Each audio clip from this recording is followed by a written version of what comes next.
Hello friends. Balkrishna industries ने आज अपने क्वार्टर फोर के रिजल्ट मार्केट क्लोज होने के बाद डिक्लेयर किए हैं, तो उसे डिटेल में समझ लेते हैं। वैसे आज की बोर्ड मीटिंग में कंपनी ने ₹4 का डिविडेंड भी डिक्लेयर किया है। तो चलिए आगे बढ़ते और नंबर देख लेते हैं। ये जो हम नंबर देखने वाले हैं वो कंसोलिडेटेड नंबर्स रहेंगे और वैल्यू करोड़ में है। शुरुआत में ऑपरेशन रेवेन्यू देख लेते हैं। तो मार्च क्वार्टर में ऑपरेशन रेवेन्यू रहा है 2752 करोड़ का।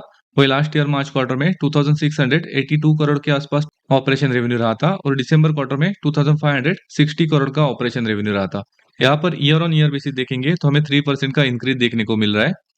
वही क्वार्टर ऑन क्वार्टर बेसिस देखेंगे तो यहाँ पर 8% का इंक्रीज देखने को मिल रहा है। वैसे मार्केट में जो ब्लूमबर्ग का अनुमान था वो लगभग 2716 करोड़ का था, तो उससे ऑलमोस्ट सिमिलर नंबर्स हमें इस क्वार्टर में देखने को मिल रहे हैं। अब टोटल इनकम देख लेते हैं। तो मार्च क्वार्टर में टोटल इनकम रहा है 2852 करोड़ के आसपास। वही लास्ट ईयर मार्च क्वार्टर में 2853 करोड़ के आसपास टोटल इनकम रहा था और दिसंबर क्वार्टर में 2748 करोड़ के आसपास टोटल इनकम रहा था। यहाँ per year on year basis देखेंगे तो फ्लैट नंबर्स हमें देखने को मिल रहे हैं। वही क्वार्टर ऑन क्वार्टर बेसिस पर 4% का इंक्रीज देखने को मिल रहा है। अब कंपनी के टोटल एक्सपेंसेस देख लेते हैं। तो मार्च क्वार्टर में टोटल एक्सपेंसेस रहे हैं 2367 करोड़ के आसपास। वही लास्ट ईयर मार्च क्वार्टर में 2206 करोड़ के आसपास टोटल एक्सपेंसेस रहे थे और दिसंबर क्वार्टर में 2148 करोड़ के आसपास टोटल एक्सपेंसेस रहे थे। यहाँ पर अगर year on year basis expenses देखेंगे तो एक्सपेंसेस में बढ़त हमें देखने को मिल रही है, क्योंकि हमने देखा था टोटल इनकम में लगभग ईयर ऑन ईयर बेसिस पर फ्लैट नंबर्स हमें देखने को मिले थे, लेकिन यहाँ पर टोटल एक्सपेंसेस में 7% का इंक्रीज हमें देखने को मिल रहा है। यानी कि एक्सपेंसेस में बढ़त इस क्वार्टर में देखने को मिल रही है। अब आगे बढ़ते और कंपनी का नेट प्रॉफिट देख लेते। तो कंपनी का प्रॉफिट रहा है मार्च क्वार्टर में 368 करोड़ का।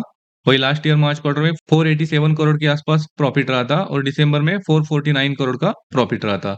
यहाँ per year on year basis देखेंगे तो हमें 24% का फॉल देखने को मिल रहा है। वही क्वार्टर ऑन क्वार्टर बेसिस देखेंगे तो यहाँ पर भी हमें 18% का फॉल देखने को मिल रहा है।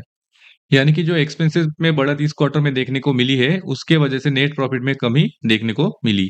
वैसे मार्केट में ब्लूमबर्ग का अनुमान लगभग 449 करोड़ का था, तो उससे कमजोर नेट प्रॉफिट हमें इस क्वार्टर में देखने को मिल रहा है। तो चलिए आगे बढ़ते और कंपनी का ईपीएस भी देख लेते हैं। तो बेसिक ईपीएस रहा है मार्च क्वार्टर में 19 रुपीज 6 पैसे का। वही लास्ट ईयर मार्च क्वार्टर में 25 रुपीज 18 पैसे का ईपीएस रहा था और दिसंबर में 23 रुपीज 25 पैसे का ईपीएस रहा था।